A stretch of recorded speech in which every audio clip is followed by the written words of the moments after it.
여러분 반갑습니다. 평안히 주무셨죠? 월요일입니다. 새로운 한 주간이 시작이 되었는데요. 이번 주도 하나님의 능력의 오른손을 의지하고 한 걸음 한 걸음 나아가시는 주간 되기를 바랍니다. 오늘 축복의 기도는 시편 84편인데요. 주님 안에 거하는 것이 최고의 축복이요 희망입니다. 우리 함께 선포하겠습니다. 주님께서 주시는 힘을 얻고 마음이 이미 시온의 순례길에 오른 사람들은 복이 있습니다. 그들이 눈물 골짜기를 지나갈 때에 샘물이 솟아나 마실 것입니다. 가을비도 샘물을 가득 채울 것입니다. 그들은 힘을 얻고 더 얻으며 올라가서 시온에서 하나님을 우러러 뵐 것입니다. 만군의 하나님 여호와여, 나의 기도를 들어 주소서. 야곱의 하나님이여, 귀를 기울여 주소서. 우리의 방패이신 하나님이여, 주님께서 기름 부어주신 사람을 돌보아 주소서. 주님의 집들 안에서 지내는 하루가 다른 곳에서 지내는 첫날보다 낫기에 악인의 장막에서 살기보다는 하나님의 집 문지기로 있는 것이 더 좋습니다. 하나님 여호와는 태양과 방패이시기에 여호와께서는 은혜와 영예를 내려주시며 정직한 사람에게 좋은 것을 아낌없이 내려주십니다. 만군의 여호와여, 주를 의지하는 사람에게는 복이 있습니다. 아멘. 이 시간 우리 함께 찬양을 드릴 텐데요. 날마다 주님께 가까이 가기를 원합니다. 우리를 받아주시고 이끌어 주소서. 우리 함께 간절한 마음으로 찬양하겠습니다.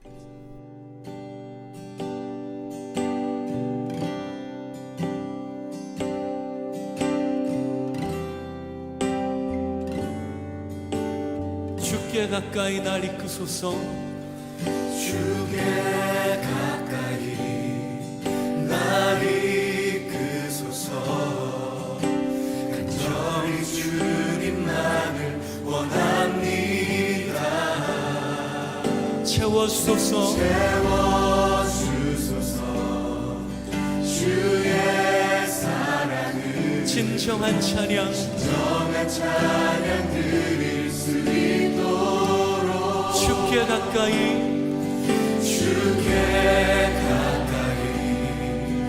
날 이끄소서.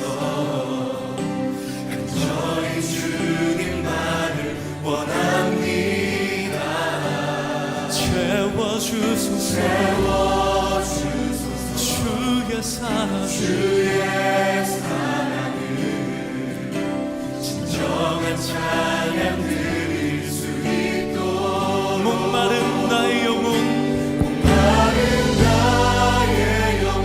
주를 부르니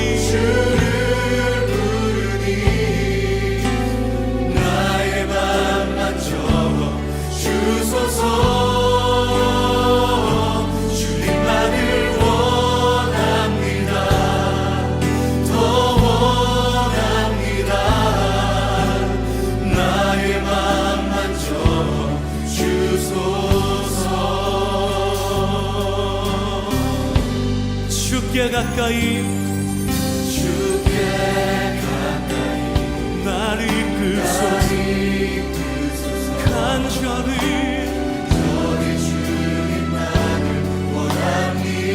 예수님 채워주옵소서. 주의 사랑을 진정한 목마른 나의 영혼 주를 부르니 나의 맘만 주소서. 주님만을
주소서. 주님만을 원합니다. 주님만을 원합니다. 더욱더 원합니다. 나의 마음만 저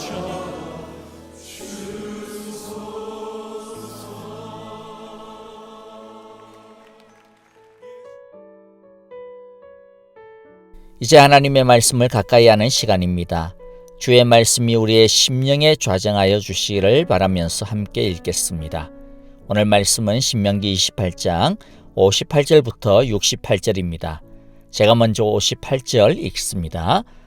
당신들이 이 책에 기록된 율법의 모든 말씀을 성심껏 지키지 않고 당신들의 하나님 여호와의 영광스럽고 두려운 이름을 경외하지 않으면 여호와께서 당신들과 당신들의 자손에게 큰 재앙을 내리실 것입니다.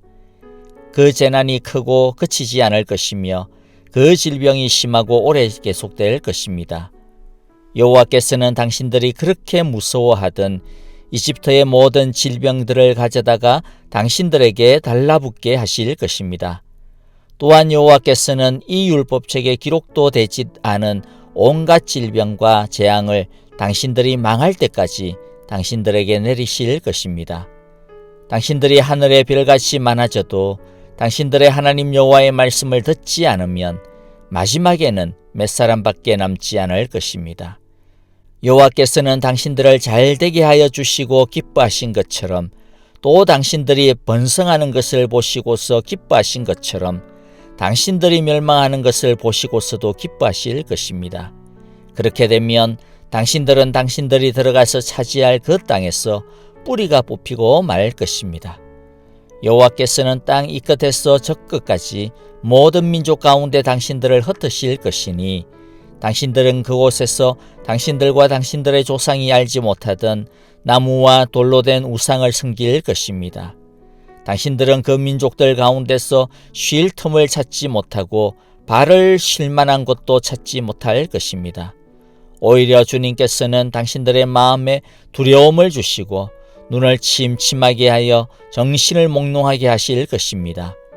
당신들은 언제나 생명의 위협을 느낄 것이며 밤낮 두려워하여 자신의 목숨을 건질 수 있을지조차도 확신할 수 없을 것입니다. 당신들이 두려움과 공포에 사로잡혀서 당신들의 눈으로 보는 것마다 무서워서 아침에는 저녁이 되었으면 좋겠다 하고 저녁에는 아침이 되었으면 좋겠다고 할 것입니다. 여호와께서는 다시는 그 길을 보지 않게 하겠다 하고 약속하신 그 길로 당신들을 배에 태워 이집트로 끌고 가실 것입니다. 거기에서는 당신들이 당신들 몸뚱이를 원수들에게 남종이나 여종으로 팔려고 내놓아도 사는 사람조차 없을 것입니다. 아멘. 58절부터 68절은 28장 전체의 마무리 부분입니다. 그래서 모세는 이 부분에서 28장에서 지금까지 언급하였던 저주들을 다시 한번 요약해서 정리하고 있습니다. 58절에서 하나님의 백성들의 가장 중요한 사명에 대해서 이야기하고 있죠. 자, 그것은 하나님을 경외하는 것입니다. 경외란 하나님을 존경하고 사랑하며 높이는 것을 말합니다. 단순히 우러러보는 것이 아닙니다. 사랑에 겨워서 바라보는 것입니다. 경외하는 것은 단순히 마음이나 입술로 하는 것도 아닙니다. 우리가 우리 자녀를 사랑하거나 배우자를 사랑할 때 우리의 전 삶을 통해서 사랑하는 것이 자연스럽고 정상적이듯이 하나님을 사랑하고 경외하는 것도 전 삶을 통해서 자연스럽게 흘러나오게 됩니다. 삶을 통해서 자연스럽게 표현되는 것이 무엇입니까? 율법의 모든 말씀, 즉 하나님의 말씀을 성심껏, 즉 기쁜 마음으로 힘을 다해서 지키는 것입니다. 하나님의 백성인 이스라엘이나 우리가 이렇게 하나님을 경외하고 말씀에 순종하는 것은 하나님의 구원을 얻기 위한 수단이나 조건은 아닙니다. 심지어 축복을 얻기 위한 수단도 아닙니다. 우리가 경외하고 순종하는 것은 우리가 이미 하나님의 자녀이고 하나님의 사랑받는 신부이기 때문에 당연히 나오는 반응입니다. 하나님은 그 반응을 원하고 계시는 것입니다. 다른 측면에서 강조하자면 우리는 이미 하나님의 사랑받는 자녀가 되었고 예수님의 사랑받는 신부가 되었고 율법의 표현을 빌리면 우리는 이미 하나님의 보석과 같은 존재가 되었다라고 하는 것이죠. 우리는 이 관계를 신실하게 지켜야 할 책임과 의무가 있습니다. 이 관계의 울타리 안에 있으면 하나님의 집에 있는 것을 뭐든 누릴 수가 있습니다. 자녀니까요. 아내니까요. 이 울타리를 떠나면 어떻게 될까요? 하나님의 집에 있는 것과는 상관없이 오직 자기 호주머니에 있는 것만을 가지고 살아가야 할 것입니다. 그런데 하나님은 59절에서부터 보면 경외하지 않고 불순종하는 자기의 자녀, 신부에 대해 어떻게 반응하십니까? 재앙을 내린다고 합니다. 하나님을 경외하지 않는 인생에는 재앙이 끊이지 않습니다. 이집트의 질병들을 포함한 신체적, 정신적인 질환들이 이들을 괴롭힐 것이며 이방인들의 손에 괴롭힘을 당할 것이며 심지어 이집트의 종살이를 방불케 하는 포로 생활이 이들의 삶에 임할 것이라고 경고합니다. 우리가 이것을 하나님이 우리가 뭔가 조그만 거라도 하나 잘못하면 바로바로 즉시 다리몽생이를 갖다가 분지른다 그런 뜻으로 오해해서는 안 됩니다. 하나님은 노하기를 더디하시고 인자하심이 끝이 없습니다. 이것은 이스라엘의 불순종이 막장까지 도달했기 때문에 이런 말씀을 하시는 겁니다. 하지만 그럼에도 불구하고 사랑의 하나님이 아무리 이스라엘이 그렇게 잘못했어도 이렇게까지 대하는 건 좀 너무한 거 아닌가라고 하는 생각이 들지 모르겠는데요. 아마 어떤 분은 이런 불편한 마음이 드시는 분들도 있을 수 있을 겁니다. 그런데 하나님의 이런 태도는 결코 이상한 것이나 잘못된 것이나 불편한 것이 아닙니다. 오히려 당연한 것입니다. 당연히 이렇게 하셔야 하는 것입니다. 왜냐하면 하나는요, 하나님은 우리가 죄를 짓고 하나님을 떠나는 것을 단순하게 우리가 하나님으로부터 독립했다라고 보지 않습니다. 사람은 어떤 순간에도 완전히 자유할 수가 없습니다. 어딘가에는 소속되게 되어 있습니다. 하나님을 떠나면 그 사람은 자유한 것이 아니라 하나님 대신 다른 무언가를 선택하여서 그것과 사랑에 빠지고 그것을 하나님으로 삼게 됩니다. 그러니까 하나님을 떠난 그것은 사랑의 배신입니다. 죄를 짓는다라고 하는 것은 하나님을 떠나 다른 것과 사랑에 빠진 반역입니다. 죄란 배신이요 반역이라고 하는 것을 잊지 마시기를 바랍니다. 그러므로 하나님은 질투하시는 겁니다. 우리를 여전히 사랑하시기 때문에 질투하는 것이죠. 단순히 진노 때문에 그런 것이 아닙니다. 사랑의 질투 때문입니다. 하나님이 이렇게까지 진노하시는 이유는 우리가 죄에 뒹굴고 있는 더러운 상태 그대로는 절대로 내버려 둘 수가 없기 때문에 그렇습니다. 어떻게 해서든지 다시 데려와야 되기 때문에 그렇습니다. 만일 내버려 둔다면 죄를 짓든 말든 무슨 짓을 하든 말든 상관을 하지 않고 내버려 둔다면 그건 뭡니까? 무관심인 것이죠. 그냥 진짜 내버린 것입니다. 그것은 더 이상 기대하지 않는 것이죠. 잠언에서는 매를 아끼지 않는 것은 자식을 사랑하지 않는 정도가 아니라 뭐라고 표현하느냐면 미워하는 것이라고까지 말씀을 합니다. 그래서 히브리서 12장 6절에서 보면 주님께서는 사랑하시는 그 사람을 뭐하고 징계하시고 받아들이시는 아들마다 채찍질한다 그렇게 이야기합니다. 우리가 잘못하니까요. 우리가 완전하지 않으니까. 그런데도 불구하고 하나님이 상관없어 그래라 마음대로 해 이러면 뭐라는 겁니까? 아들이 아니라는 것이죠. 그러므로 여러분들 우리가 하나님의 징계가 단순하게 그냥 심판이나 미워해서가 아니라 하나님께서 우리를 향하신 소망의 기회임을 우리가 기억해야 하는 것이죠. 오늘 28장에서 하나님께서 이스라엘에게 그것을 사실은 역설적으로 말씀하고 계신 것입니다. 63절에서 하나님은 당신들이 멸망하는 것을 보시고서도 기뻐하실 것입니다 라고 말씀하는 것을 보는데요. 좀 참 그렇죠. 아니 하나님이 우리가 멸망하는 것을 보시고서 기뻐하신다고? 아니 뭐 기뻐하기까지 하실까? 도대체 왜 기뻐하실까요? 하나님을 쏙썩이더니 이놈들 잘됐다, 쏙 시원하다 당하는 걸 보니까 그냥 내 10년 묵은 채증이 내려가네. 뭐 하나님이 그런 마음을 갖고 우리를 그렇게 보시는 걸까요? 하나님 절대 그런 분 아니십니다. 오히려 아파하십니다. 그런데도 불구하고 도대체 무엇을 왜 기뻐하신다라고 표현하신 것일까요? 그것은 망했으라도 그들이, 즉 우리들이 죽어도 못 떠나던 죄로부터 떨어질 수 있기 때문에 그런 것입니다. 그래서 하나님께서는 이제 쟤들이 이제 죄로부터 벗어날 수 있게 되었구나. 이제 그래서 기쁘다라는 것입니다. 그들이 멸망당해서 기쁜 것이 아닌 것이죠.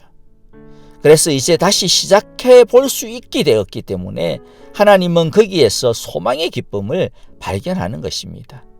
여러분, 우리는 망하는 것이 더 아픕니까? 아니면 죄가 더 아픕니까? 아마 대부분 망하는 것이 더 아플 것입니다. 더 화나는 것일 것입니다. 그러나 그래서는 우리가 하나님의 축복을 제대로 누리기 힘듭니다. 바른 태도는 무엇일까요? 망하는 것보다 죄를 더 아파해야 됩니다. 차라리 망하고 죄에서 벗어나는 것이 낫다. 이런 정도의 마음을 가지고 있어야 하나님의 마음을 벼룩의 간만큼이라도 닮았다라고 할 수가 있을 것입니다. 또 62절을 한번 볼까요? 이스라엘은 자기들이 많아지면요, 다른 말로 하면 세상에서 성공하면 그게 축복이고 그게 하나님이 기뻐하실 것이다, 하나님께 내세울 만한 것일 것이다 라고 착각을 했습니다. 그런데 아무리 하늘의 별같이 많아져도 하나님 여호와의 말씀을 듣지 않으면 뭡니까? 꽝입니다. 여러분, 우리가 이것을 절대로 착각하면 안 됩니다. 많으면 하나님의 인정을 받을 것이다, 성공하면 하나님 앞에서 고개를 들 수 있을 것이다, 이것은 세상의 가치관입니다. 하나님이 원하시는 것은 껍데기 숫자가 아닙니다. 하나님이 원하시는 것은 사랑하고 경외하고 순종하는 믿음이요 사랑입니다. 이것을 절대로 잊어버리시면 안 됩니다. 그러니까 가진 것이 많다고 가진 것이 없다고 기죽을 필요도 없고요. 남보다 좀 더 많이 받았다고 해서 목에 힘이 막 들어갈 이유도 하나도 없습니다. 요즘처럼 삶이 고단하다고 해서 하나님이 나를 잊어버리셨나라고 상심할 이유도 하나도 없습니다. 없지만 하나님께 더 가까이 나아간다면 거기에 능력이 있습니다. 하나님의 기쁨과 인정이 있습니다. 심지어는 마지막으로 62절 마지막에 보면 어떤 또 말씀이 있냐면은 남겨주시는 은혜를 우리가 또 발견하게 됩니다. 하나님께서는 너희들 다 없애버리고 마지막 몇 사람밖에 안 남을 거야? 이게 지금 이렇게 화내서 하시는 말씀처럼 보이지만은요, 그러나 사실 그게 희망입니다. 하나님이 우리를 다 완전히 찍어버려도 시원찮을 수도 있는데, 그런데도 불구하고 여지를 남겨두신 거죠. 완전히 없애버리지 아니하시고 다시 시작할 수 있는 새 생명의 싹을 남겨두신 것입니다. 이처럼 하나님 안에는 언제나 심판 가운데서도 새 희망이, 징계 가운데서도 새 소망이 있음을 우리가 기억해야 합니다. 하나님은 우리를 통해서 다시 시작하기를 원하십니다. 찍으시고 징계하시는 이유는 다시 시작하기 위함입니다. 우리가 우리의 죄를 벗어버리고 하나님을 붙들면 그 희망이 시작이 되어질 것입니다. 고목나무에서도 새 싹이 돋아나게 될 것입니다. 함께 주기도문으로 기도하겠습니다. 하늘에 계신 우리 아버지, 아버지의 이름을 거룩하게 하시며 아버지의 나라가 오게 하시며 아버지의 뜻이 하늘에서와 같이 땅에서도 이루어지게 하소서. 오늘 우리에게 일용할 양식을 주시고 우리가 우리에게 잘못한 사람을 용서하여 준 것 같이 우리 죄를 용서하여 주시고 우리를 시험에 빠지지 않게 하시고 악에서 구하소서. 나라와 권능과 영광이 영원히 아버지의 것입니다. 아멘. 이제 우리 찬양과 더불어 기도하실 텐데요. 오늘 말씀을 붙들고 기도합시다. 코로나 바이러스로부터 온 가정과 일터를 주여 지켜주옵소서. 또 새로 시작하는 일터마다 다시 활력의 바람을 불어넣어 주시옵소서라고 기도합시다. 오늘 하루도 모두들 건강하시고 또 안전하시고 또 정말로 죄는 그 모양이라도 벗어버리시는 복된 날이 되시기를 바랍니다. 감사합니다. 안녕히 계십시오.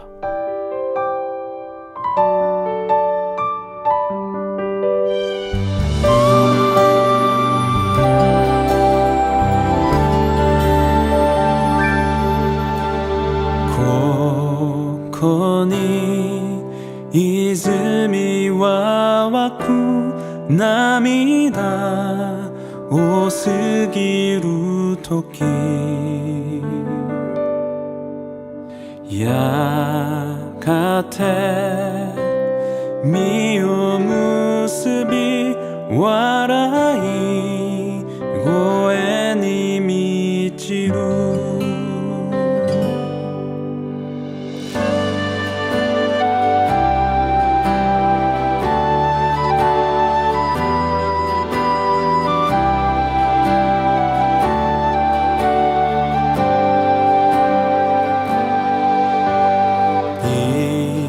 이곳에 생명샘 솟아나 눈물 골짝 지나갈 때에 머잖아 열매 맺히고 웃음소리 넘쳐나리라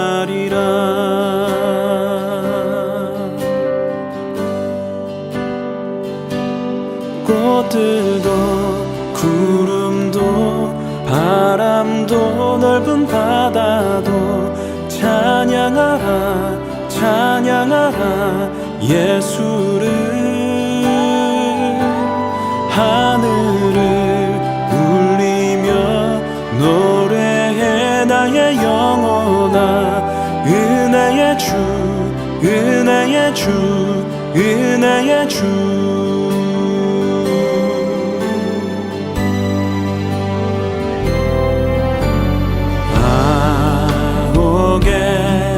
대응과 히라키 곡구가 와미루다로 야가테 하나와사키 에이코노 슈가코라레루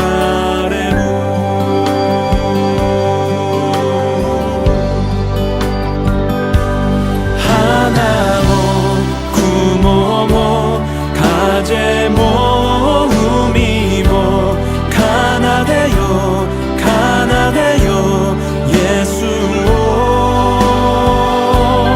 소란이 히비케 우타에 타마시요 메구미요 메구미요 메구미요 꽃들도 구름도 바람도 넓은 바다도 찬양하라 찬양하라 예수를 하늘을 울리며 노래해 나의 영혼아 은혜의 주 은혜의 주 은혜의 주 하나모 구모모 가제모 우미모 가나데요 가나데요 예수오 소란이 히비케 우타에 타마시요 메구미요 메구미요 메구미요 꽃들도 구름도 바람도 넓은 바다도 찬양하라 찬양하라 예수를 하늘을 울리며 노래해 나의 영혼아 은혜의 주 은혜의 주 은혜의 주 하나모 구모모 가제모 우미모 가나다요 가나다요 예수오 소란이 히비케 우타에 타마시요 메구미요 메구미요 메구미요 메구미요 메구미요 메